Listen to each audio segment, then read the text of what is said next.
Hello बच्चों, कैसे हैं आप सभी लोग। उम्मीद करते हैं कि आप लोग सभी बहुत अच्छे होंगे।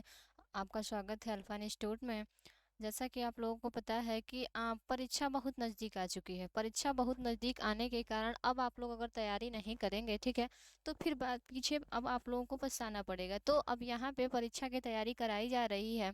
परीक्षा की तैयारी मतलब कि आप लोग अगर विज्ञान पढ़ते होंगे तो विज्ञान के भी हर विषय की तैयारी होनी चाहिए। ऐसा नहीं कि केवल एक ही सब्जेक्ट का तैयारी है, ठीक है। तो तैयारी तो आपको करना पड़ेगा, तो हर सब्जेक्ट के लिए तैयारी करना पड़ेगा। तो उसके लिए मतलब कि हम आप लोगों को विज्ञान के लिए, ठीक, विज्ञान के जो इम्पोर्टेंट प्रश्न होते हैं वो हम आप लोगों के लिए लेके आए हैं, ताकि आप लोग नहीं पढ़ रहे हैं, ठीक है, तो यहाँ से देख के और या आप लोग अपनी तैयारी शुरू कर दें। और यहाँ शुरू करने का मतलब ये नहीं है कि केवल एक ही सब्जेक्ट का, सर हर एक सब्जेक्ट का तैयारी यहाँ कराई जाती है, ठीक है। तो आप चाहें तो अल्फा इंस्टीट्यूट के यूट्यूब चैनल से जुड़ सकते हैं और अपनी तैयारी शुरू कर सकते हैं, ठीक है। तो हम आप लोगों के लिए लेके आए हैं दूसरे प्रश्न, मतलब कि जो आपका दूसरा लेसन है विज्ञान मतलब रसायन विज्ञान में जो आपका दूसरा लेसन है उसके लिए, ठीक है। तो आपका दूसरा लेसन क्या है? दूसरा लेसन क्या है? तो अम्ल क्षार एवं लवण। मतलब कि आपका पहला चैप्टर था रासायनिक अभिक्रिया एवं समीकरण, लेकिन रासायनिक अभिक्रिया एवं समीकरण का जो चैप्टर में था प्रश्न, ठीक है, बहुविकल्पी था, अति लघुत्तरी था, मैंने आप लोगों को करा दिया है, ठीक है। तो पहला चैप्टर तो अब खत्म हो गया है। अब बचा हमारा दूसरा चैप्टर, क्योंकि तैयारी तो हमको हर चैप्टर से करना पड़ेगा, क्योंकि ऐसा तो नहीं है कि बोर्ड परीक्षा में पूछे गए प्रश्न केवल एक ही चैप्टर से होगा, ऐसा तो नहीं हो सकता है। इसलिए हमें हर एक चैप्टर से तैयार करना पड़ेगा। और इसके लिए मतलब कि इसके लिए हमने फिर से मतलब खत्म होने के बाद फिर से दूसरी बार मतलब कि दूसरा वीडियो आप लोगों के लिए ही लेके आए हैं रसायन विज्ञान का। रसायन विज्ञान में दूसरा चैप्टर का नाम है अम्ल क्षार एवं लवण, ठीक है। तो अम्ल क्षार एवं लवण अगर आपको पता होगा तो ठीक है, अगर नहीं पता है तो उसमें आप लोगों का अम्ल में जो कहा जाता है कि अम्ल क्या होता है, क्षार क्या होता है, लवण क्या होता है, ठीक है। तो अम्ल क्षार एवं लवण के बारे में, ठीक है, आप लोगों को हम बता देते हैं कि अम्ल क्या होता है। तो अम्ल में कहा जाता है, ठीक है, कि अम्ल में ये बताया जाता है कि वे पदार्थ, ठीक है, वे पदार्थ जो जलीय विलयन में आयनित होकर क्या करते हैं, H प्लस आयन देते हैं। वे पदार्थ जो जलीय विलयन में आयनित होकर H प्लस आयन देते हैं या फिर हाइड्रोनियम आयन देते हैं। हाइड्रोनियम आयन का फार्मूला क्या होगा? हाइड्रोनियम आयन का आपका फार्मूला जो होता है वो क्या होता है? हाइड्रोनियम आयन का फार्मूला जो होता है वो H3O प्लस होता है, ठीक है।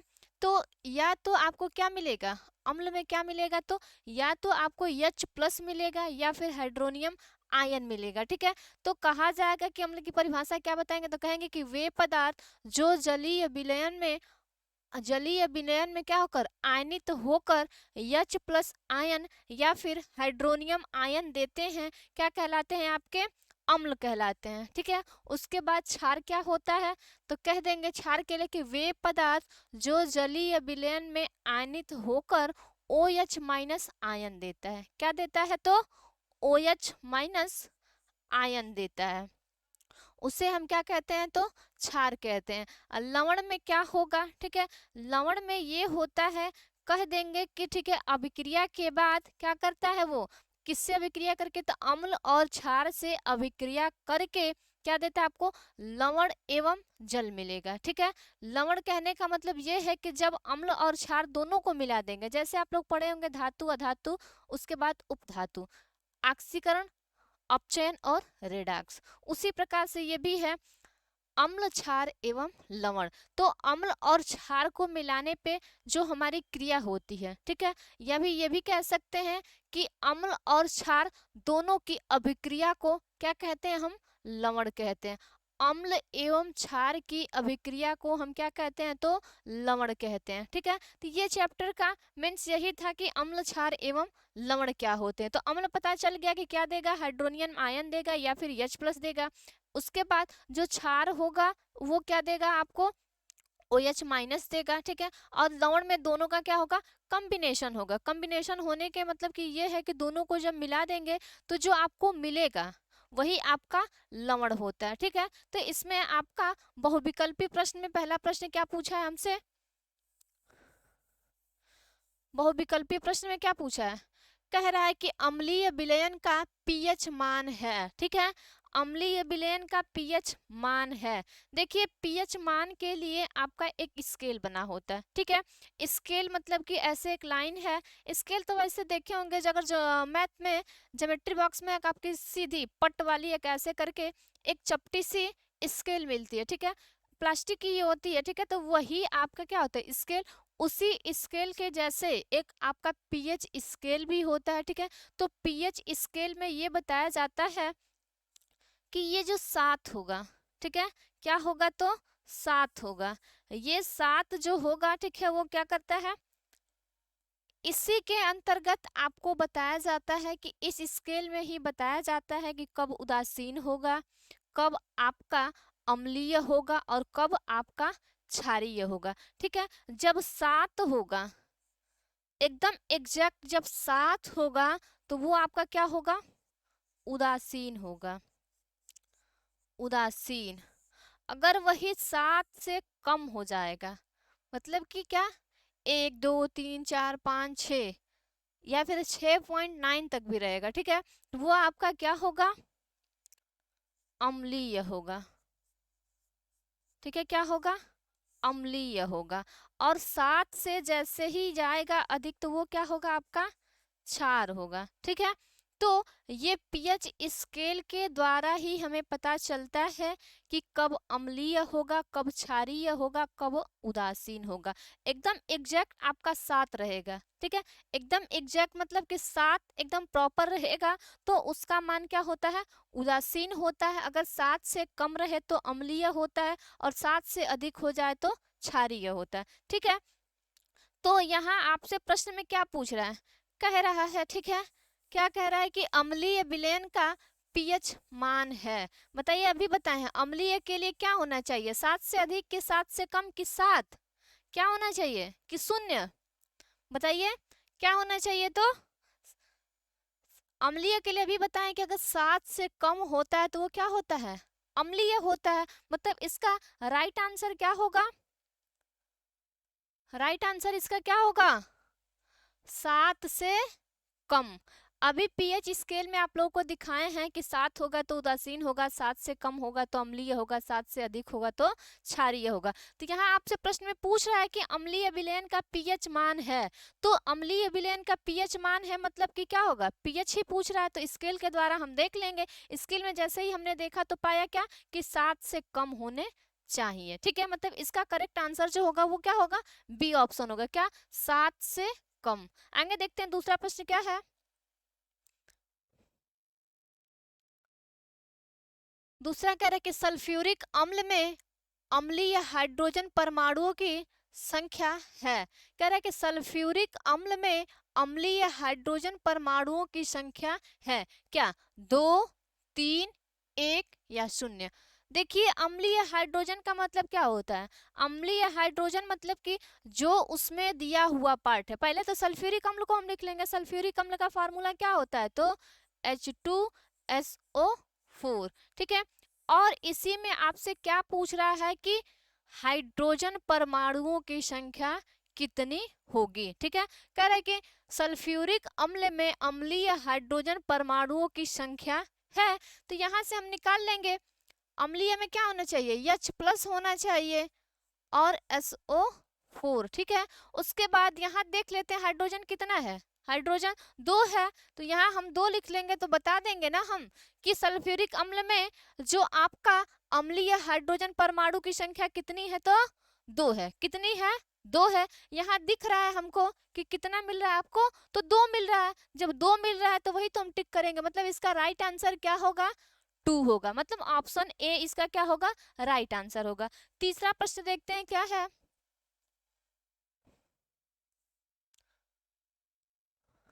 कह रहा है कि एसिटिक अम्ल की क्षारकता होती है। इसमें भी आपसे पूछ रहा है, जैसे वो अम्लीय पूछा था और इसमें क्या पूछ रहा है आपसे, क्षारकता। कह रहा है कि एसिटिक अम्ल की क्या होती है, तो क्षारकता होती है। एसिटिक अम्ल की क्षारकता के लिए पूछ रहा है, तो क्या बताएंगे कि एसिटिक अम्ल की क्षारकता क्या होगी। तो एसिटिक अम्ल का पहले तो फॉर्मूला लिख लेते हैं। तो एसिटिक अम्ल का फॉर्मूला क्या होता है, CH3 COOH। क्या होता है एसिटिक अम्ल का फार्मूला? तो CH3COOH। ऐसा नहीं कह सकते आप कि CH3COOH, ऐसा कभी नहीं कहना। केमिस्ट्री में ऐसा चलता ही नहीं है, मतलब कि कभी भी डबल ओ का नाम लेना ही नहीं है। तो क्या बताएंगे इसको कि CH3COOH एसिटिक अम्ल का फॉर्मूला। और इसमें आपसे क्या पूछ रहा है? कह रहा है कि एसिटिक अम्ल की क्षारकता होती है। क्षारकता मतलब कि इस पे कितना, मतलब कि दो भागों में जब टूटेगा तो इस पे कितना धन होगा या फिर ऋण होगा। ठीक है, तो वही आपसे पूछ रहा है। तो इसको तोड़ने के लिए हम क्या करेंगे?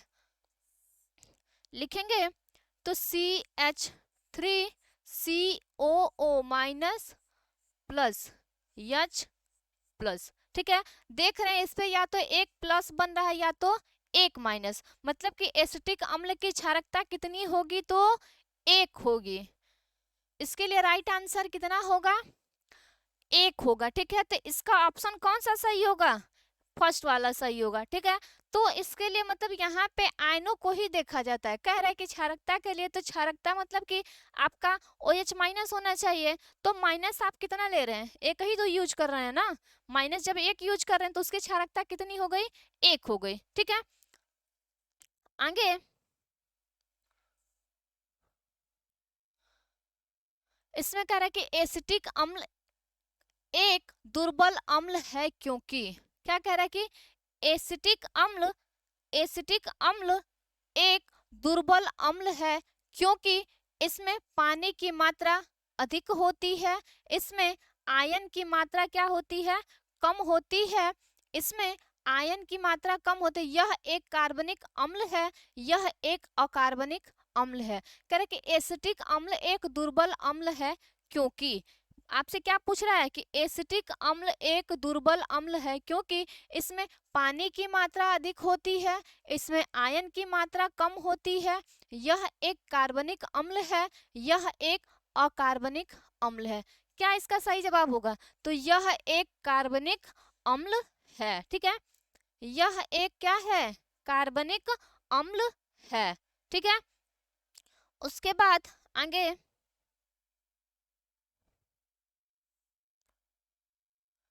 कह रहे कि शुद्ध जल का पीएच मान है। क्या पूछ रहा है आपसे? कि शुद्ध जल का पीएच मान है। शुद्ध जल का पीएच मान अगर आपसे पूछा तो शुद्ध जल के पीएच मान के लिए, मतलब कि शुद्ध जल जो होता है वो आपका उदासीन होता है। ठीक है, तो उदासीन के लिए क्या बताएंगे? अभी बताएं पीछे स्केल में कि स्केल जो होता है वो कितने पे उदासीन होता है? तो 7 पे उदासीन होता है। ठीक है, तो आपसे पूछ रहा है कि शुद्ध जल का पीएच मान है। शुद्ध जल का पीएच मान है मतलब कितना है? कितना है? तो 7 है। शुद्ध जल का जो पीएच मान होता है वो कितना होता है? तो 7 होता है। ठीक है, आगे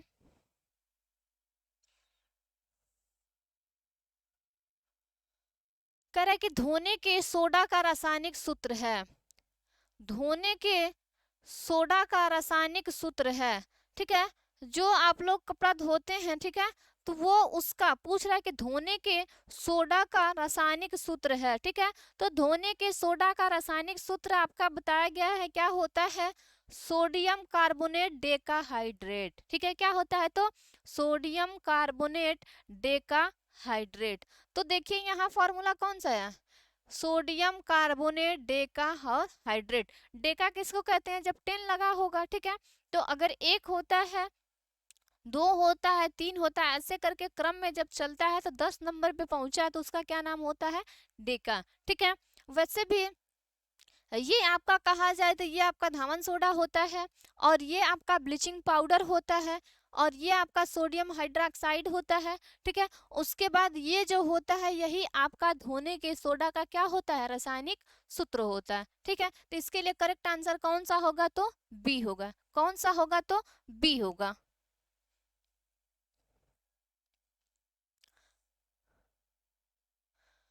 कह रहा है कि निम्नलिखित में अम्लीय लवण है। क्या है? पूछ रहा है प्रश्न में आपसे कि निम्नलिखित में अम्लीय लवण है। अम्लीय लवण पूछ रहा है, मतलब क्या पूछ रहा है? अम्ल की। ठीक है, तो अम्ल में आपको क्या मिलना चाहिए? H+ मिलना चाहिए या फिर हाइड्रोनियम या फिर क्या हाइड्रोनियम आयन मिलना चाहिए। तो हाइड्रोनियम आयन का फॉर्मूला H ऐसे होता है हाइड्रोनियम आयन। तो इसमें कह रहा है कि निम्नलिखित में अम्लीय लवण है, तो अम्लीय लवण के लिए पूछ रहा है। तो आखिर अम्लीय लवण कौन होता है, कौन होता है जिसमें H प्लस होगा। देख रहे हैं इसमें H प्लस कहीं दिया है, नहीं दिया है। Na2SO4 में H कहीं दिया है, नहीं दिया है। KCN में देख रहे हैं वहां भी H नहीं दिया है। तो कहाँ H हमको दिखाई दे रहा है, सोडियम बाई सल्फेट के यहाँ, ठीक है। तो यहाँ जब आपको दिख रहा है मतलब H प्लस आयन हमको दिखना चाहिए। तो यहाँ से हमको क्या मिल रहा है, अम्लीय लवण प्राप्त हो रहे। ऐसा नहीं कि ये सब भी लवण नहीं है, ये सब लवण हैं, लेकिन साधारण लवण है। कौन लवण है, तो साधारण लवण होते हैं। और ये जो आपका सोडियम बाई सल्फेट जो होता है वो आपका कौन सा लवण होता है, तो अम्लीय लवण होता है, ठीक है। तो इसके लिए राइट आंसर जो होगा आपका कौन सा होगा, तो बी होगा।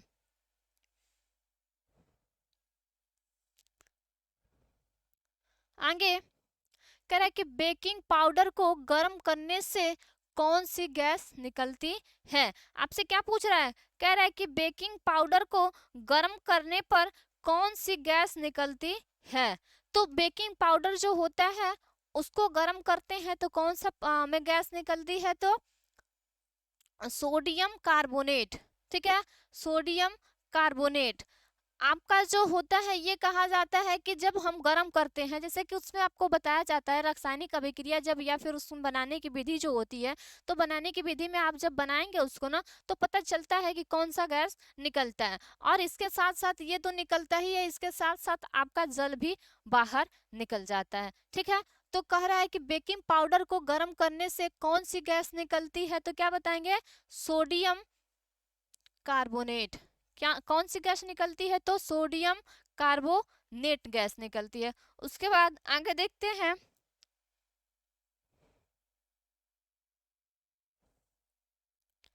आगे कह रहा है कि निम्नलिखित में कौन विजातीय यौगिक है। कह रहा है कि निम्नलिखित में कौन विजातीय यौगिक है। तो विजातीय यौगिक मतलब कि सम मतलब कि बराबर वो होता है, एक समजातीय होता है, एक बीजातीय होता है। तो समजाति मतलब कि समान जाति के लोग होंगे, और बीजाति मतलब कि उससे भिन्न होगा, मतलब जो दिया होगा उससे क्या होना चाहिए, भिन्न होना चाहिए। तो आपसे कह रहा है कि विजातीय कौन से हैं, ठीक है।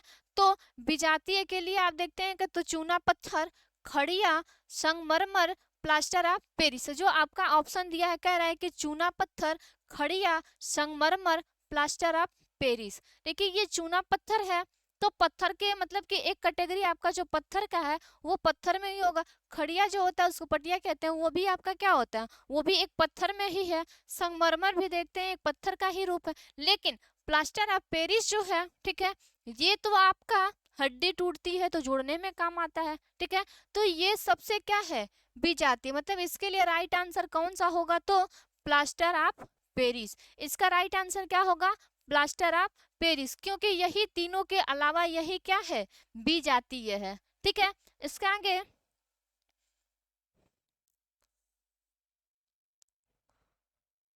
कह रहा है कि निम्नलिखित में से पीएच का कौन सा मान क्षार विलयन का मान है, ठीक है। कह रहा है कि निम्नलिखित में से पीएच का कौन सा मान क्षारक विलयन का मान होता है, ठीक है। पीएच स्केल में अभी पता चला है हम लोगों को कि जैसे स्केल हम बनाते हैं, यहाँ 7 पे हमारा उदासीन हो जाता है, 7 पे हमारा उदासीन हो जाता है, उसके बाद इधर अम्लीय हो जाता है, और इधर वाला क्या हो जाता है आपका, क्षारक हो जाता है, ठीक है। तो जब क्षारक हो गया तो आपसे पूछ रहा है कि निम्नलिखित में से पीएच का कौन सा मान क्षारक विलयन का मान देता है। तो देख लेंगे कि 7 से तो जो कम होगा, 7 भी नहीं हो सकता क्योंकि 7 आपका उदासीन होगा। तो 7 से भी जो कम होगा, जैसे कि 2 दिया है, 6 दिया है, 7 दिया है, 2 और 3, 2 और 6 तो आपके अम्लीय हो जाएंगे, 7 आपका उदासीन हो जाएगा। तो अब क्या बचा, मतलब कि यहाँ से तुरंत देखते ही देखते हम कर देंगे कि 13 क्या होगा आपका, एक क्षारक होगा। क्या होगा, तो एक क्षारक होगा, ठीक है। आगे निम्नलिखित में कौन सा आयन लिटमस पेपर को नीला कर देता नीला कर सकता है। कह रहा है कि निम्नलिखित में कौन सा आयन लाल लिटमस को नीला कर सकता है? Hydronium ion, sorry H+ ion, या फिर क्लोरीन आयन, या फिर ऑक्सीजन आयन, या फिर हाइड्रोक्साइड आयन। ठीक है, तो ये इस बात में बताई जाती है, जब अम्ल और क्षार की परिभाषा दी जाती है तो उसमें कहा जाता है कि जो अम्ल होता है वो नीला को लाल करता है। अम्ल क्या करता है? तो नीला को लाल करता है। मतलब कि अम्ल का जो बताया गया है कैटेगरी, उसमें अम्ल में ये कहा गया है कि ये नीला लिटमस को, ये नीला लिटमस को, ये नीला लिटमस को क्या करता है? तो लाल में कन्वर्ट करता है, लाल में। ठीक है, लेकिन यही आपसे क्या पूछ रहा है, यहाँ प्रश्न घुमाया है, कह रहा है कि निम्नलिखित में कौन सा आयन लाल लिटमस को नीला कर सकता है? तो अम्ल का उल्टा, मतलब कि जैसे ही कर देंगे क्या क्षार के लिए, तो क्षार के लिए आपका क्या बन जाएगा? लाल को नीला कर देगा। लाल लिटमस को क्या कर देगा? तो लाल लिटमस को नीला करता है, नीला में कन्वर्ट कर देगा। ठीक है, तो इसमें ये पूछा गया है आपसे कि निम्नलिखित में कौन सा आयन लाल लिटमस को नीला कर सकता है? तो यहाँ तो अम्ल और क्षार नहीं दिया गया, मतलब जैसे हमने निकाल दिया कि अम्ल में जो होता है वो नीला लिटमस को लाल कर सकता है। ठीक है, उसके बाद जो क्षार होता है वो लाल लिटमस को नीला कर देता है, लेकिन यहाँ तो दिया ही नहीं है कि अम्ल है, क्षार है, या फिर लवण है, या फिर इनमें से कोई नहीं है। तो अब यहाँ से देख लेंगे कि अम्ल की पहचान में क्या हम जानते हैं, अम्ल की पहचान तो H+ होता है, तो अम्ल तो हो नहीं सकता। उसके बाद क्षार की पहचान क्या होती है? तो OH- होती है। तो यही हमारी, मतलब कि क्षार ही तो हमारा करता है ऐसा काम, लाल को नीला करता है। क्षार हमारा क्या करता है? लाल को नीला करता है। मतलब तो क्षार की पहचान यहाँ से हमने पा गया। मतलब इसके लिए जो राइट आंसर होगा वो क्या होगा? तो बी होगा। बी में क्या दिया है कि OH- दिया है, तो यही आपके क्षार होते हैं। ठीक है, क्षार जो होता है वो जलीय विलयन में घुलता है तो कैसा देता है? OH- देता है। तो OH- मतलब यहाँ क्षार, और क्षार ही लाल लिटमस को क्या करता है? नीला कर देता है। ठीक है, तो इसके लिए जो राइट आंसर होगा वो कौन सा होगा? तो बी ऑप्शन। कौन सा ऑप्शन? तो बी ऑप्शन।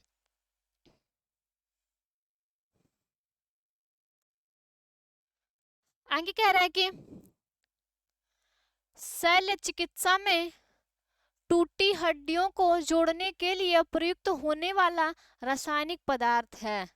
क्या पूछ रहा है कि शल्य चिकित्सा में टूटी हड्डियों को जोड़ने के लिए प्रयुक्त होने वाला रासायनिक पदार्थ है? धोने का soda, gypsum, plaster of Paris, खाने का सोडा। शल्य चिकित्सा मतलब क्या? हॉस्पिटल में जब जाते हैं, ठीक है, तो टूटी हड्डियों को जोड़ने के लिए प्रयुक्त होने वाला रासायनिक पदार्थ है। धोने का सोडा तो हो नहीं सकता, जिप्सम भी आपका नहीं हो सकता, खाने का भी सोडा नहीं हो सकता, तो आपका क्या ऑप्शन सही हो सकता है? Plaster of Paris. ठीक है, तो इसका राइट आंसर क्या होगा? Plaster of Paris. मतलब कि हॉस्पिटल में जो टूटी हड्डियों को जोड़ने के लिए प्रयोग किए जाने वाला रासायनिक पदार्थ कौन है? तो प्लास्टर ऑफ पेरिस। कौन सा है? तो प्लास्टर ऑफ पेरिस। तो इसमें शल्य चिकित्सा जो टूटी हड्डियों को जोड़ने के लिए कौन सा पदार्थ यूज करते हैं, कौन सा रासायनिक पदार्थ यूज करते हैं? तो प्लास्टर ऑफ पेरिस। मतलब इसका जो राइट आंसर होगा वो क्या होगा? Plaster of Paris. आगे कह रहा है कि टार्टरिक अम्ल इनमें से किसमें पाया जाता है? टमाटर में, इमली में, दही में, या फिर सिरका में? कह रहा है कि टार्टरिक अम्ल इनमें से किसमें पाया जाता है? टमाटर में, इमली में, या फिर दही में, या फिर सिरका में? ठीक है, तो जो टार्टरिक अम्ल होता है वो आपके खट्टे में मिलता है। ठीक है, खट्टा मतलब सबसे खट्टा जो होगा। अब जैसे टमाटर तो खट्टा होता है लेकिन कम ही होता है, इमली सबसे ज्यादा खट्टा होता है। ठीक है, तो आपका जो राइट आंसर होगा वो क्या होगा? इमली। क्या होगा? तो इमली। जो टार्टरिक अम्ल होगा वो किसमें सबसे अधिक पाया जाएगा? तो इमली में। ठीक है, तो इसका जो राइट आंसर होगा वो कौन सा ऑप्शन होगा? तो बी ऑप्शन। कौन सा ऑप्शन? बी ऑप्शन, इमली। ठीक है, ये सब क्वेश्चन आप लोगों के लिए ये, ठीक है, बोर्ड परीक्षा में हर बार पूछे गए हैं। और ऐसा नहीं है, ठीक है, कि ये सब प्रश्न जो है वो एक ही बोर्ड में पूछेगा, ये हर बोर्ड में पूछे गए प्रश्न है, रिपीटेड प्रश्न है, हर बार पूछा गया है, ठीक है। तो ये आपसे आगे फिर कह रहा है, प्रश्न क्या कह रहा है कि लैक्टिक अम्ल का प्राकृतिक स्रोत है, लैक्टिक अम्ल का जो प्राकृतिक स्रोत है, तो लैक्टिक अम्ल जो आपका है वो कहाँ से मिलता है, ठीक है। तो लैक्टिक अम्ल जो होता है वो दही से मिलता है, कहाँ से, तो दही से। तो इसका राइट आंसर क्या होगा, दही। लैक्टिक अम्ल का जो प्राकृतिक स्रोत होगा वो क्या होगा आपका, दही, ठीक है। आगे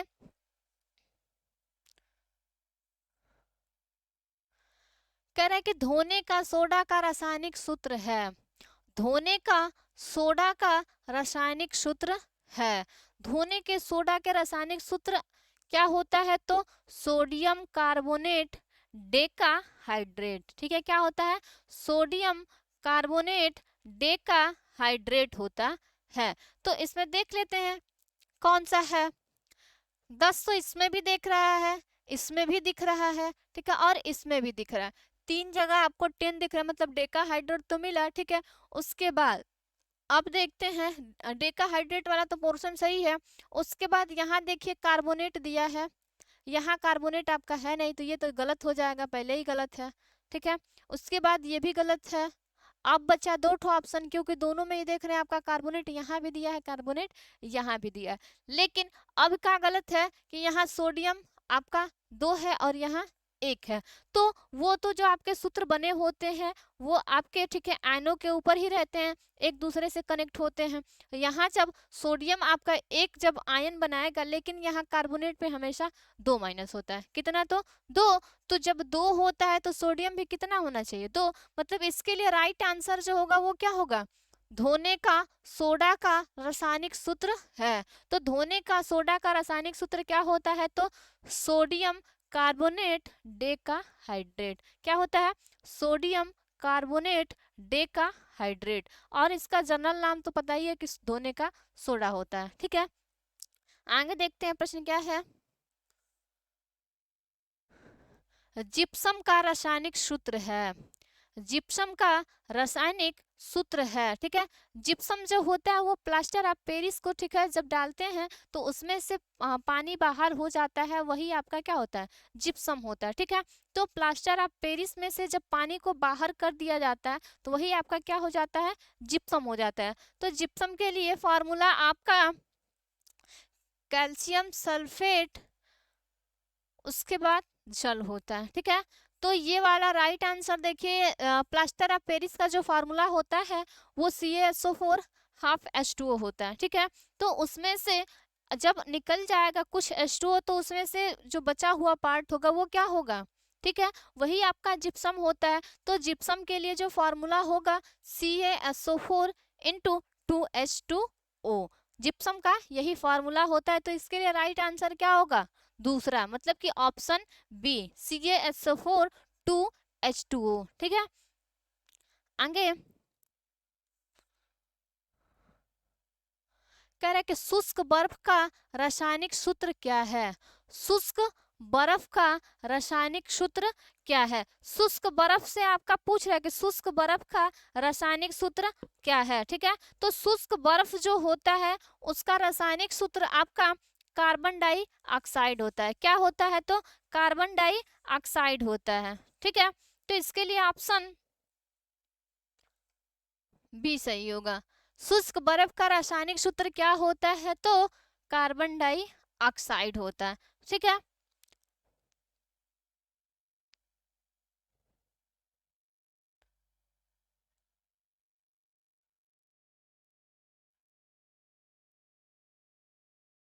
उसके बाद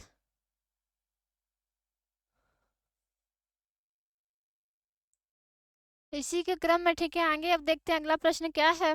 तो अगला प्रश्न क्या दिया है देखते हैं। आगे कह रहा है कि जिप्सम का रासायनिक सूत्र है, ये तो लग रहा है रिपीट हो गया, ठीक है। तो जिप्सम का रासायनिक जो होता है वो तो अभी पीछे ही बताएं कि CaSO4 इंटू 2H2O होता है, ठीक है। अभी पीछे ही वाला ये क्वेश्चन रिपीट है।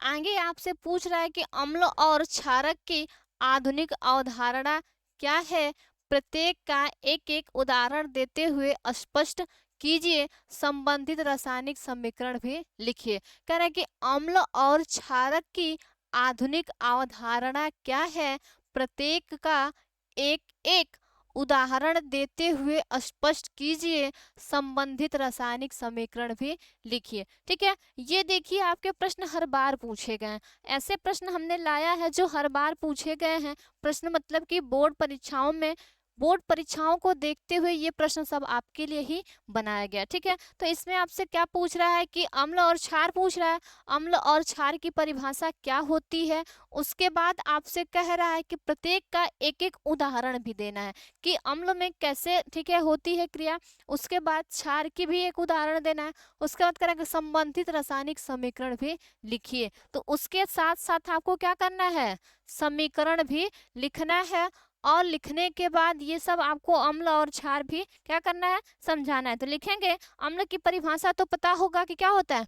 अम्ल वे पदार्थ जो जलीय विलयन में आयनित होकर H प्लस आयन या फिर हाइड्रोनियम आयन देते हैं, क्या कहलाते हैं, अम्ल कहलाते हैं। क्या, फिर से, वे पदार्थ जो जलीय विलयन में आयनित होकर H प्लस आयन या फिर हाइड्रोनियम आयन देते हैं, अम्ल कहलाते हैं। उसके बाद अम्ल के अलावा और क्या पूछा गया आपसे, क्षार। तो कह देंगे कि वे पदार्थ जो जलीय विलयन में आयनित होकर क्या करते हैं, OH माइनस आयन देते हैं, वो क्या कहलाते हैं, क्षार कहलाते हैं। ठीक है, तो दोनों के लिए डिफिनीशन पूछा है, फिर समीकरण पूछा है, तो लिख देंगे हम लोग। ठीक है, क्योंकि अम्ल तो पता ही चल गया और क्षार भी हमको पता चल गया, तो लिखेंगे सबसे पहले हेडिंग क्या, अम्ल।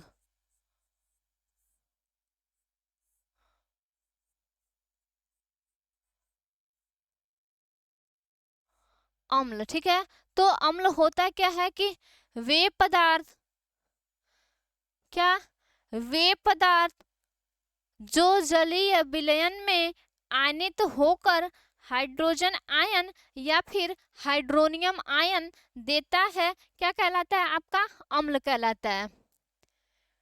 वे पदार्थ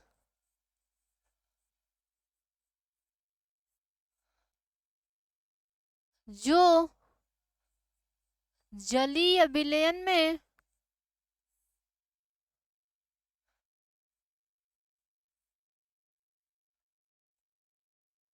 जो जलीय विलयन में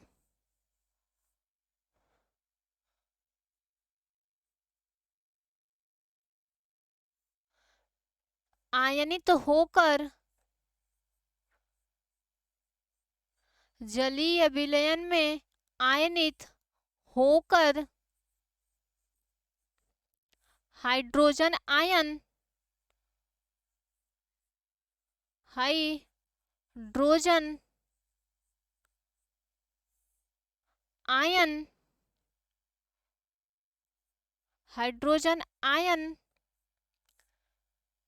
ब्रैकेट में लिख लेना H प्लस तथा हाइड्रोनियम आयन, हाइड्रोनियम आयन,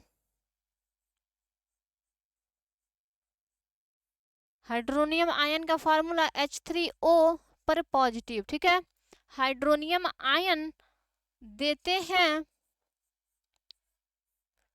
देते हैं, अम्ल कहलाते हैं, अम्ल कहलाते, अम्ल कहलाते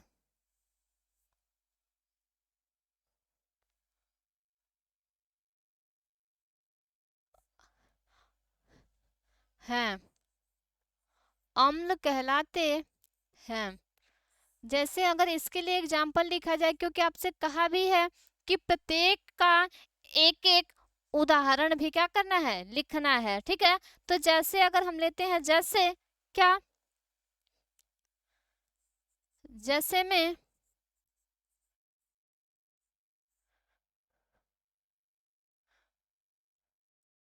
जैसे आपका HCl या फिर H2SO4, ठीक है, आदि कर देते हैं। उसके बाद समीकरण भी पूछा है, ठीक है, तो समीकरण जब हम लिखेंगे तो समीकरण के लिए HCl, और यहाँ जब इसको, ठीक है, करते हैं तो ये अपने आयनों में क्या करता है, टूट जाता है, तो H प्लस और Cl माइनस, ठीक है। तो इसका जो आपका समीकरण भी देना था हमको, तो हमने क्या कर दिया, अम्ल लिख दिया, अम्ल का उदाहरण भी दे दिया, उदाहरण के बाद एक समीकरण भी हमने लिख दिया। अब आगे क्या बचा है, तो क्षार, क्या, क्षार, क्षार, ठीक है। इसमें क्षार के लिए परिभाषा,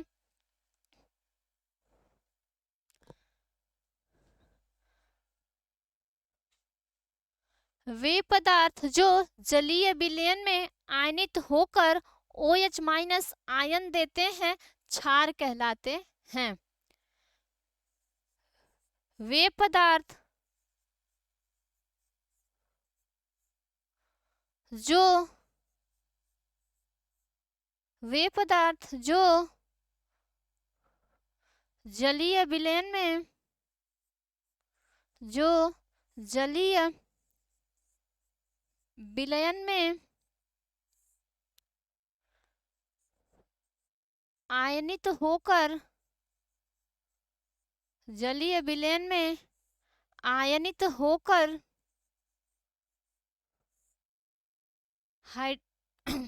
हाइड्रोक्साइड आयन हाइड्रोक्साइड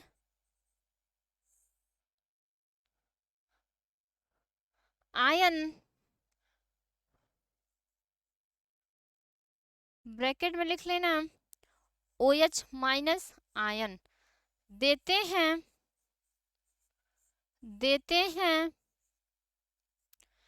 क्षार कहलाते हैं, क्षार कहलाते हैं। अगर इसके लिए भी एग्जाम्पल पूछा जाए तो लिख सकते हैं, क्या लिख सकते हैं, NaOH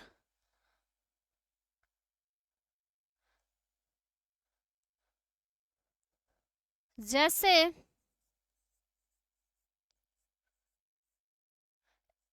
NaOH या फिर NH4OH, ठीक है। समीकरण भी देना है तो लिख लेते हैं, क्या, NaOH को, ठीक है। जब इसको क्या करते हैं, प्रवाहित करते हैं इसमें जल का, ठीक है, कह रहा है कि जलीय विलयन में, ठीक है, डालने पर ही वो अपने आयन में क्या होता है, टूटता है, वो भी किसमें, तो OH माइनस में या फिर H प्लस आयन वाला ऊपर जो था, तो सोडियम प्लस OH माइनस, ठीक है। तो ये हुआ आपका प्रश्न का सही जवाब। इसमें पूछा था जो जो हमने क्या कर दिया, लिख दिया। कह रहे कि अम्ल और क्षार की आधुनिक अवधारणा क्या है, प्रत्येक का एक एक उदाहरण देते हुए स्पष्ट कीजिए, संबंधित रासायनिक समीकरण भी लिखिए, ठीक है। तो हमने पहले अम्ल बताया, फिर क्षार बताया।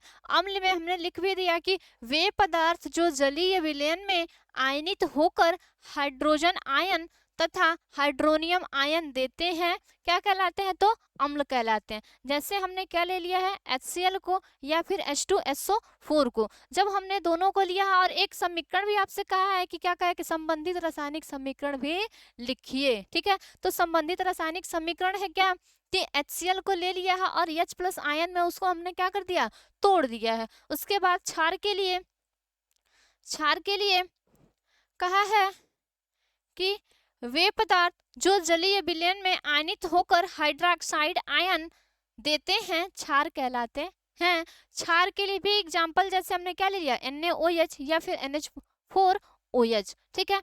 इसका नाम तो पता होगा ना आप लोगों को, ये आपका हाइड्रोक्लोरिक अम्ल, ये आपका सल्फ्यूरिक अम्ल, और ये जो बना है वही हाइड्रोक्लोरिक अम्ल ही है। ये आपका H प्लस आयन है और क्लोरीन आयन है। उसके बाद ये जैसे लिया है कि सोडियम, ये NaOH मतलब कि सोडियम हाइड्रोक्साइड, ये NH4OH मतलब कि अमोनियम हाइड्रोक्साइड। उसके बाद NaOH जब हमने लिया है, ठीक है, तो NaOH का मतलब कि सोडियम क्या, सोडियम हाइड्रा ऑक्साइड को जब हमने लिया है तो उसको उसके आयनों में तोड़ दिया, मतलब कि सोडियम को, ठीक है, सोडियम को Na+ में और OH को माइनस आयन में। मतलब कि आपका जो प्रश्न था, आगे देखते हैं प्रश्न में अब क्या है।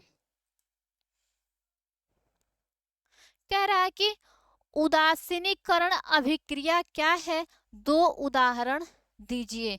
आपसे क्या पूछ रहा है, उदासीनीकरण क्या है, उसके बाद दो उदाहरण भी दीजिए। तो सबसे पहले तो हम उदासीनीकरण लिखेंगे, उदासीनीकरण के बाद उसके बाद दो एग्जाम्पल भी लिख देंगे, ठीक है। तो उदासीनीकरण में क्या होता है कि इसमें जब अम्ल और क्षार अभिक्रिया करने, ठीक है, जब अम्ल और क्षार आपस में अभिक्रिया करके, ठीक है, एक लवण और जल का निर्माण करते हैं। क्या करते हैं, तो अम्ल और क्षार क्रिया करके एक, ठीक है, लवण और जल का निर्माण करते हैं। वही आपकी कौन सी क्रिया होती है, तो उदासीनीकरण की अभिक्रिया होती है।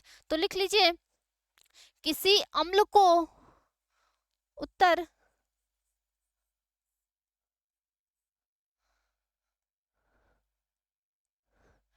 किसी अम्ल को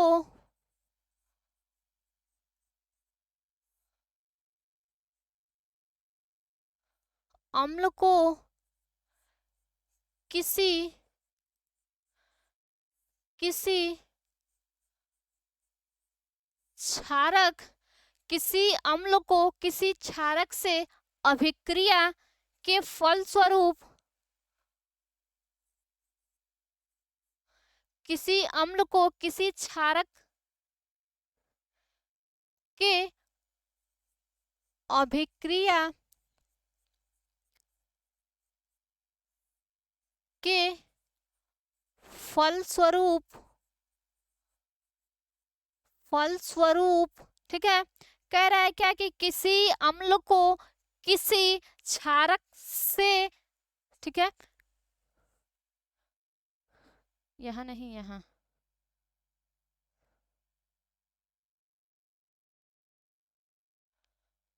यहाँ ठीक था, अभिक्रिया के फलस्वरूप, सॉरी यहाँ से था,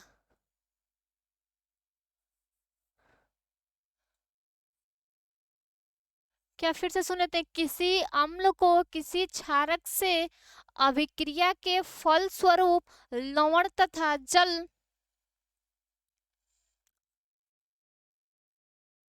लवण तथा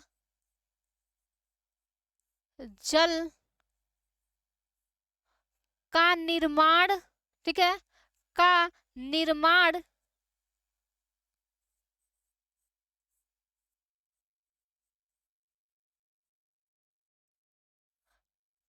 की निर्माण की क्रिया को उदासीनी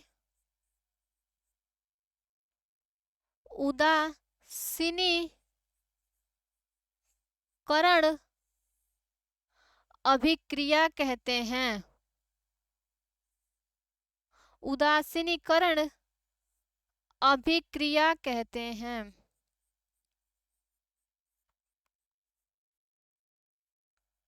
अभिक्रिया कहते हैं।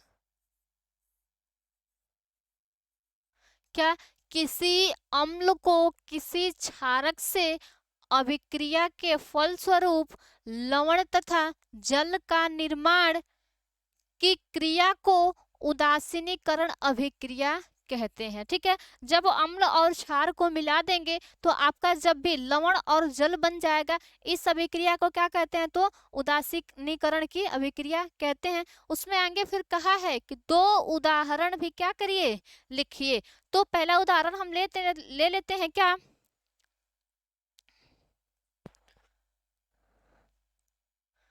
जैसे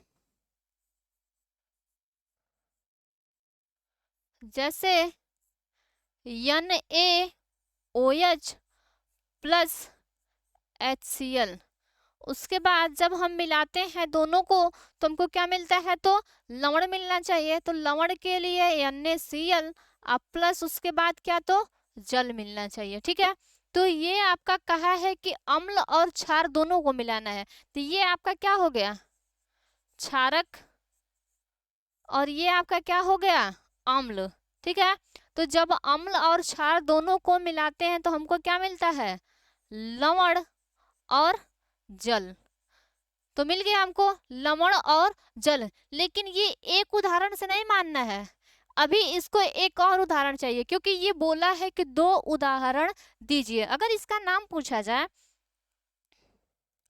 अगर इसका नाम पूछा जाए तो ये क्या है, sodium hydroxide, sodium hydra oxide.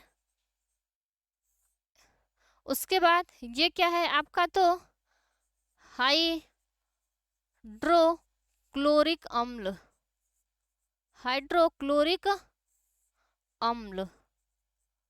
उसके बाद ये जो आपका बना हुआ है वो क्या है, सोडियम क्लोराइड, सोडियम क्लोराइड, और ये आपका जल तो लिखा हुआ है। ठीक है, एक और एग्जाम्पल लिखते हैं क्या, एक और एग्जाम्पल लिखते हैं क्या, कैल्शियम हाइड्रोक्साइड, CaOH का होल ट्वाइस, इसका नाम क्या है, calcium hydra oxide, calcium hydra oxide. आप प्लस और ले लेते हैं क्या अम्ल में, HCl, HCl जब मिलाते हैं तो आपका बनना चाहिए क्या, आपका लवण बनना चाहिए, मतलब कि CaCl2 प्लस H2O। लेकिन ये समीकरण देखिए आपका बैलेंस नहीं है। किस प्रकार से हमें पता चल रहा है कि बैलेंस नहीं, क्योंकि यहाँ क्लोरीन आपका एक ही है, यहाँ हमने 2 यूज कर लिया है। हाइड्रोजन यहाँ 2 और 1 3 है, लेकिन वहाँ कितना है, तो 2 ही है, मतलब कि यहाँ संख्या की अभी कमी है। तो यहाँ संख्या को हम क्या करते हैं, पूरा कर देते हैं। यहाँ 2 लिखेंगे तो यहाँ हाइड्रोजन की संख्या 2 यहाँ पे और 2 यहाँ पे, मतलब कि 4। तो यहाँ आपका हाइड्रोजन कितना है, केवल 2, और 2 बढ़ा दिए तो 4। उसके बाद क्लोरीन की भी संख्या बराबर होगी, कैल्शियम की भी बराबर हो गई। अब बचा ऑक्सीजन, ऑक्सीजन की संख्या यहाँ भी 2 है और यहाँ भी 2 है, मतलब कि ये भी आपको मिल गया। उसके बाद इसका नाम क्या होगा, ये तो लवण है आपका, नाम लिख देते हैं, क्योंकि ऊपर तो बता ही दिए कि ये लवण है।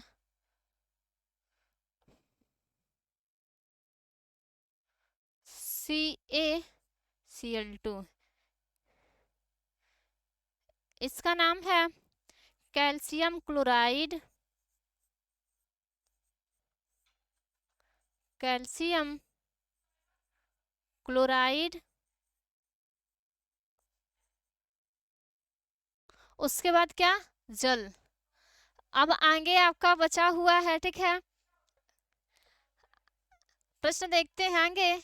बेकिंग सोडा बनाने की 2 विधि रासायनिक समीकरण सहित लिखिए। मतलब कि आपसे पूछा क्या है, बेकिंग सोडा, ठीक है, बनाने की 2 विधियां एवं, ठीक है, रासायनिक समीकरण सहित दीजिए। ठीक है, तो इसको क्या करना है, आपको बेकिंग सोडा बनाने की 2 विधि भी लिखनी है और क्या लिखना है, तो समीकरण भी आपको लिखना है। ठीक है, तो बेकिंग सोडा बनाने के लिए आपका जो होता है, पहली अभिक्रिया में कह सकते हैं कि सोडियम कार्बोनेट जल और कार्बन डाइऑक्साइड को जब मिलाते हैं, क्या, सोडियम कार्बोनेट, कार्बन डाइऑक्साइड और जल को जब मिलाते हैं तो आपका क्या मिलता है, बेकिंग सोडा का निर्माण होता है। ठीक है, तो लिखेंगे इसको,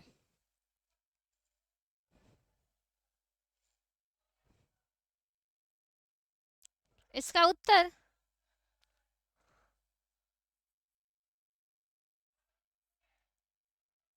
इसमें उत्तर में क्या लिखेंगे, लिखेंगे सोडियम बाइकार्बोनेट का निर्माण, बेकिंग सोडा को कहा जाता है सोडियम बाइकार्बोनेट।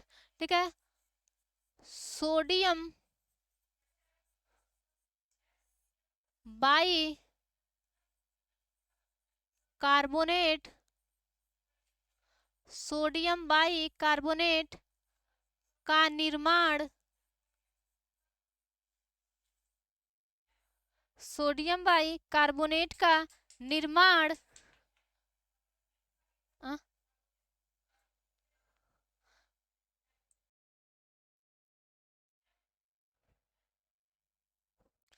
इसमें सवाल में आपसे पूछ रहा है क्या कि बेकिंग सोडा बनाने की दो विधियां रासायनिक समीकरण सहित लिखिए। ठीक है, तो बेकिंग सोडा बनाने के लिए आपका सोडियम कार्बोनेट, कार्बन डाइऑक्साइड और जल को मिला देते हैं तो आपका क्या बनता है, बेकिंग सोडा मिल जाता है। ठीक है, उसके बाद कुछ अगर बचेगा तो जल मिल जाएगा, नहीं बचेगा तो केवल बन जाएगा। मतलब हमारा मेन प्रोडक्ट की जरूरत होती है तो मेन प्रोडक्ट आपको क्या होगा, मिल जाएगा। ठीक है, तो इसमें लिखेंगे क्या, सोडियम जो आपका सॉरी बेकिंग सोडा जो होता है उसका रासायनिक नाम आपका क्या होता है, तो sodium by carbonate.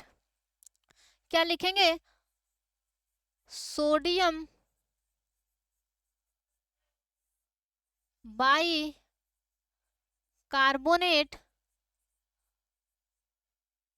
Sodium by carbonate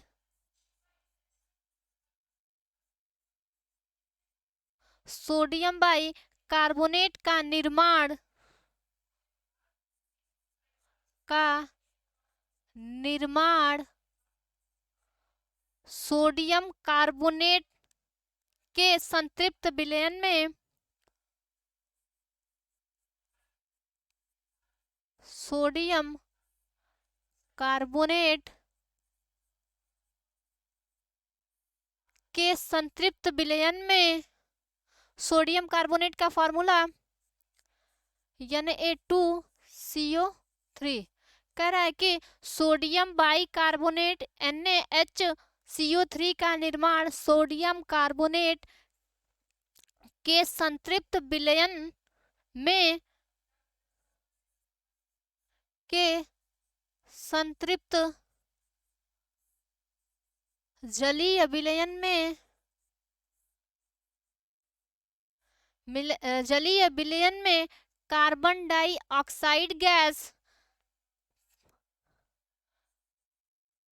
carbon dioxide gas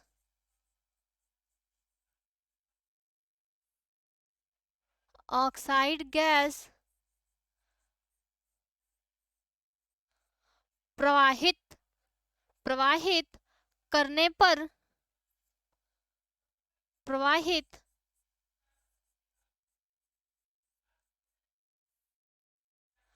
करने पर मिलता है, प्रवाहित करने पर मिलता है। क्या मिलता है, तो हमारा सोडियम बाई कार्बोनेट मिलता है। ठीक है, तो यहाँ से इसमें लिखा हुआ है, साफ साफ लिखा हुआ है कि क्या क्या मिलाना है हमको। इसमें कह रहे हैं कि सोडियम कार्बोनेट का निर्माण सोडियम कार्बोनेट, ठीक है, सोडियम कार्बोनेट मतलब कि क्या, Na2CO3। उसके बाद कह रहे हैं कि संतृप्त जलीय विलयन में, मतलब कि क्या लेना है आपको, जलीय विलयन में कार्बन डाइऑक्साइड गैस प्रवाहित, जलीय विलयन तो ये हो गया। ठीक है,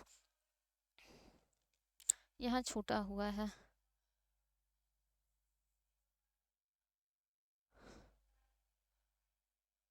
यहाँ जलीय विलयन होगा,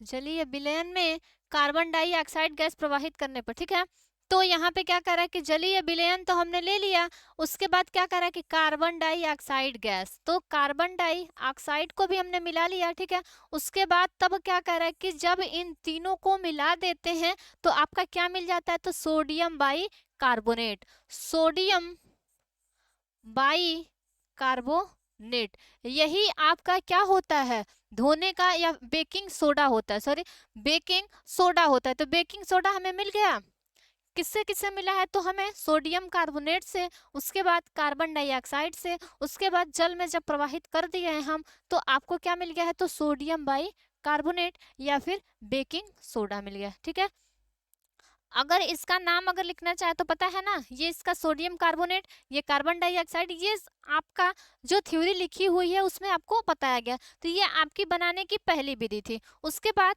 दूसरी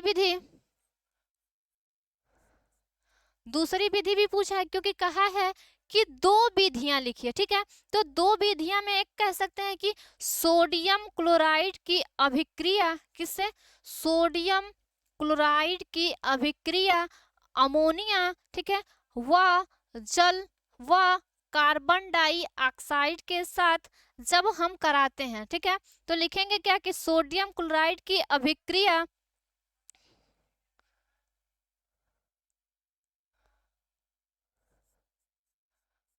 सोडियम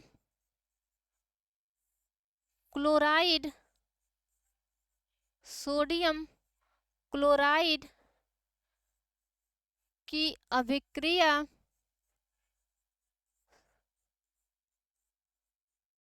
अभिक्रिया अमोनिया अमोनिया जल व carbon dioxide carbon di carbon dioxide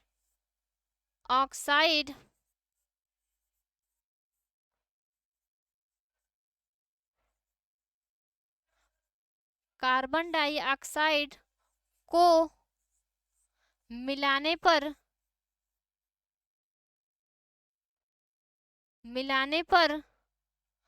baking soda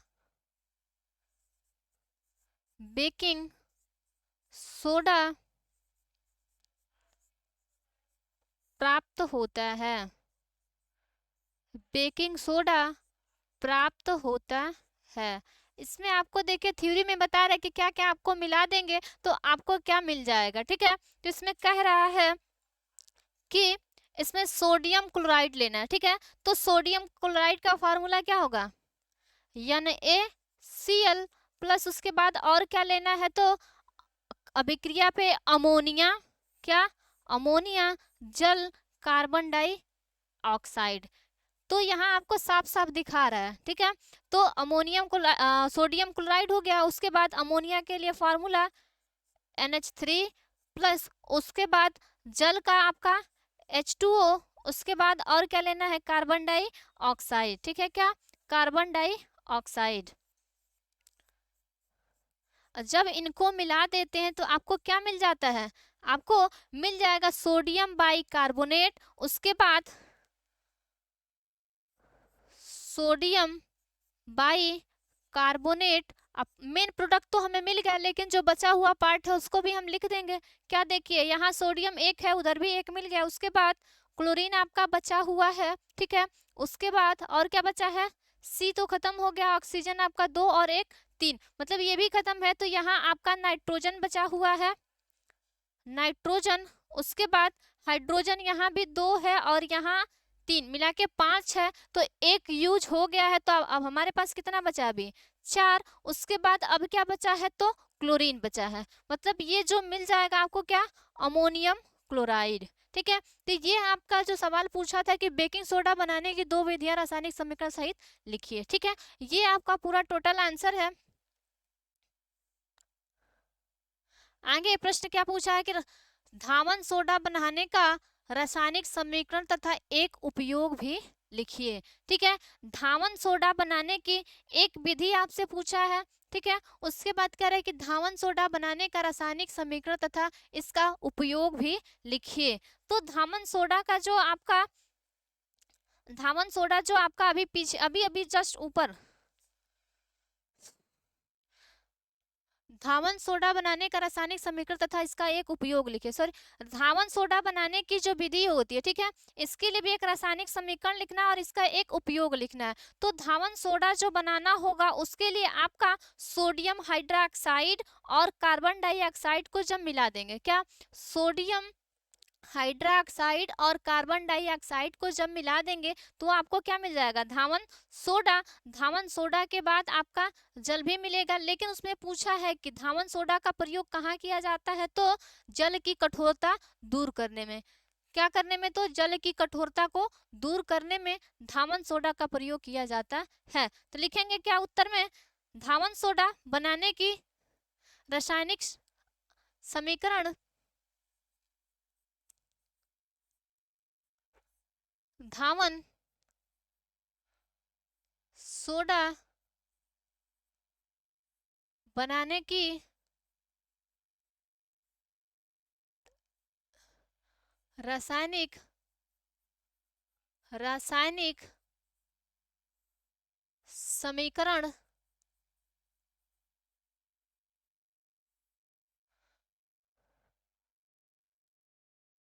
ठीक है। इसके लिए आपको क्या क्या मिलाना है, तो sodium hydroxide plus carbon dioxide,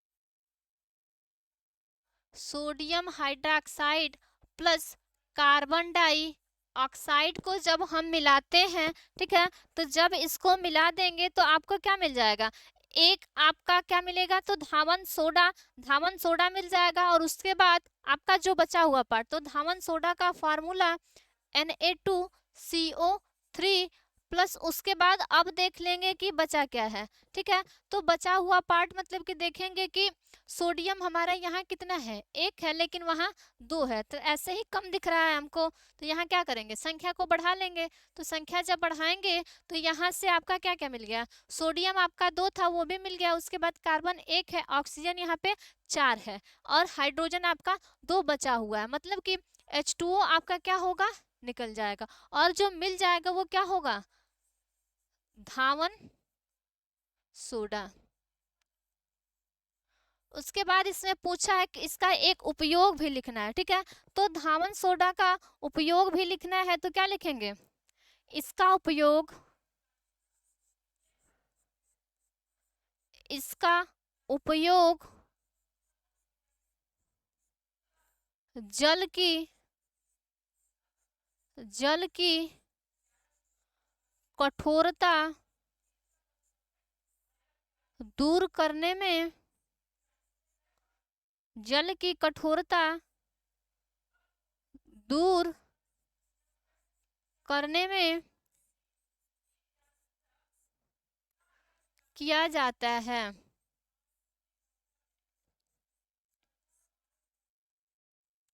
क्या, कि इसका उपयोग जल की कठोरता दूर करने में किया जाता है, ठीक है। आगे प्रश्न देखते हैं अब क्या है,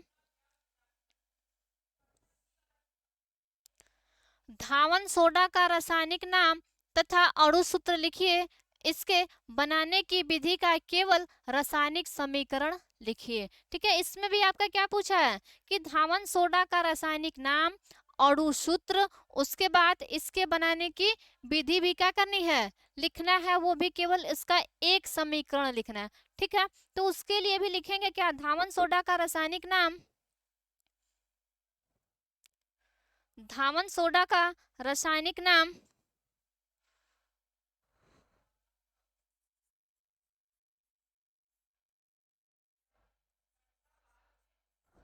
धावन सोडा का रासायनिक नाम sodium carbonate decahydrate, sodium carbonate, sodium carbonate Deka hydrate. उसके बाद इसमें आपका अणु सूत्र पूछा है, ठीक है, तो ये तो आपका नाम हुआ, अणु सूत्र, इसका अणु सूत्र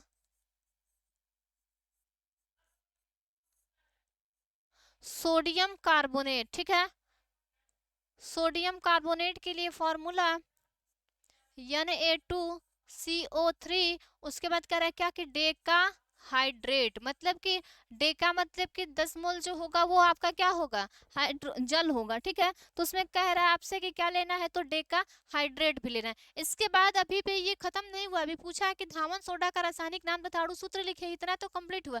इसके बनाने की विधि का केवल रासायनिक समीकरण लिखिए, तो इसको बनाने के लिए रासायनिक समीकरण क्या लिख देंगे, अभी पीछे लिखे हैं क्या, रासायनिक समीकरण, रासायनिक समीकरण। तो रासायनिक समीकरण क्या होगा, रासायनिक समीकरण सोडियम हाइड्रोक्साइड और कार्बन डाइऑक्साइड को मिलाना है। क्या,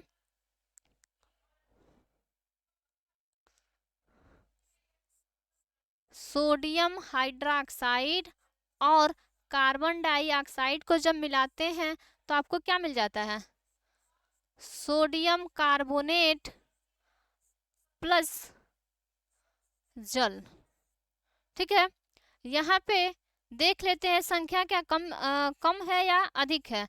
तो संख्या यहाँ सोडियम की संख्या उधर 2 है, ठीक है, तो यहाँ भी 2 हो गया। उसके बाद हाइड्रोजन की संख्या यहाँ 2 है, यहाँ भी 2 है। उसके बाद ऑक्सीजन की संख्या 2, यहाँ पे 2, यहाँ पे 4, तो यहाँ 3 और यहाँ पे 1, 4। मतलब समीकरण में क्या हो गया, संतुलित हो गया। उसके बाद धावन सोडा भी हमारा बन गया। ठीक है, उसके बाद आगे प्रश्न देखते हैं। कह रहा है कि प्लास्टर ऑफ पेरिस की जल के साथ अभिक्रिया के लिए समीकरण लिखिए। ठीक है, प्लास्टर ऑफ पेरिस की जल के साथ अभिक्रिया के लिए समीकरण लिखिए। ठीक है, तो आपको कह रहा है कि प्लास्टर ऑफ पेरिस जो होता है उसके लिए समीकरण लिखना है, और किसके साथ लिखना है, तो जल के साथ लिखना है। तो प्लास्टर ऑफ पेरिस का जो फॉर्मूला होता है वो क्या होता है, CaSO4 हाफ H2O। क्या होता है, तो CaSO4 हाफ H2O। उसके बाद कह रहा है कि किसके साथ क्रिया कराना है, तो जल के साथ क्रिया कराना है। ठीक है, तो लिख लेते हैं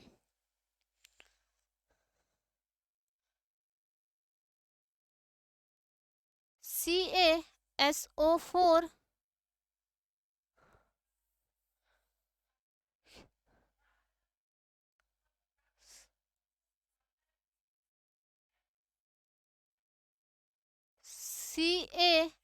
CaSO4, ठीक है, हाफ H2O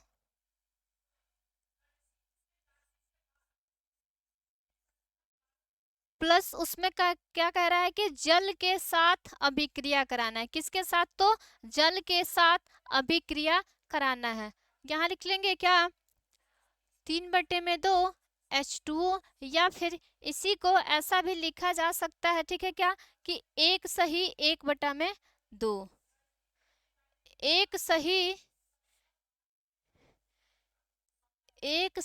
1/2 H2O को जब हम लेते हैं, ठीक है, तो कह रहा है कि अभिक्रिया के लिए रासायनिक समीकरण भी लिखा है। ठीक है, तो रासायनिक समीकरण जब बनाएंगे तब दोनों को मिलाते हैं तो आपको क्या मिल जाता है, जिप्सम मिलता है। तो जिप्सम का फॉर्मूला क्या होता है, CaSO4 × 2H2O। ठीक है, या फिर इसके लिए ये समीकरण, मतलब यहाँ से थोड़ा ऐसा लग रहा है कि हाफ H2O लेंगे, फिर 1/2 लेंगे। ठीक है, तो यहाँ पे ये करने का मतलब है कि थोड़ा दिक्कत लग रहा है, तो इसके लिए दूसरा समीकरण भी लिख सकते हैं हम। क्या, CaSO4 का होल ट्वाइस CaSO4 का whole twice H2O plus 3H2O। क्या, और कर लेना, CaSO4 का whole twice H2O plus 3H2O। इसके बाद जब इसको भी मिला देते हैं, किसको मिला देते हैं, तो जब ये जो पूरा दिया हुआ है इसको क्या करेंगे, जब हम मिला देते हैं तो यहाँ पे भी आपको क्या मिलता है, जिप्सम ही मिलता है। क्या, CaSO4